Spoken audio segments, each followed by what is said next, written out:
On Monday, the President and Health and Human Services Secretary held a national announcement regarding the cause and treatment of autism.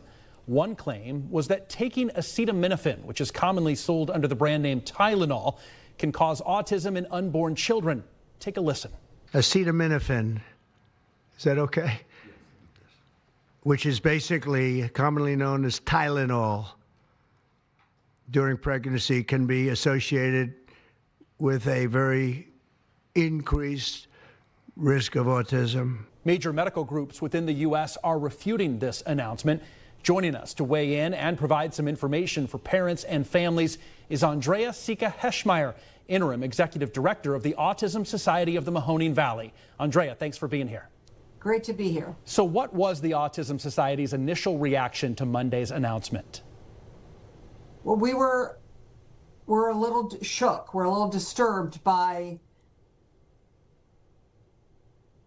the attitude, let's say. We are big believers. We've always believed in research. So we know that autism is influenced by a combination of genetic, biological, and environmental factors. There's no single one cause. And it's not a result of something a parent did or didn't do.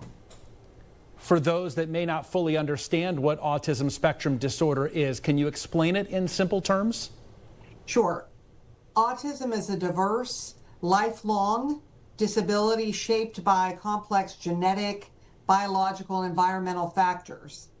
Some people call it their superpower. And this is something that can be different for everyone on the spectrum, correct? Hence the word spectrum. Sincerely. In fact, in the community, we often say we all have autism. It's just a matter of to what degree. Do you think the claims like we heard on Monday further the stigma that there is something, quote, wrong with people who are on the autism spectrum? It's frustrating. Autism is not a horrible crisis or something that destroys families. It's a challenge in many ways for many families, indeed. It's not something that they selected. It's not something they did or didn't do. Right. So what happens in these cases, we all know words matter, right?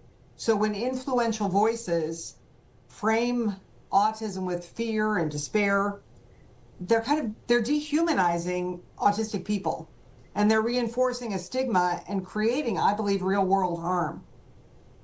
For families who have children with autism, or for people who may be on the spectrum themselves, they're probably feeling all sorts of emotions right now, or they're not certain how they feel.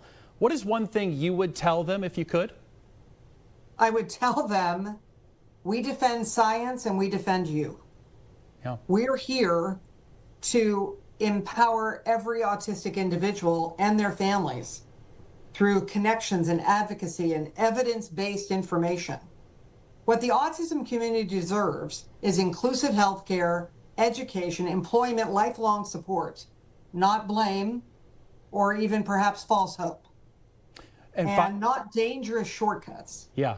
Finally, what sort of resources does ASMV provide for families and people on the spectrum, and how can more get involved? The Autism Society is the first call for many families or many individuals. We provide information and referral. We have the connection. We are the resources to connect you to anything you may need out there. I used to tell the story that when I was executive director, my phone would ring at 11 at night.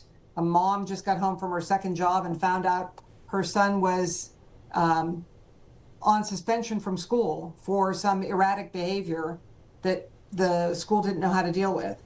We are that call. We have the attorneys. We have the therapists. We can connect people, and whether it be therapy or community building or other parents who've walked the same path, we are here to help.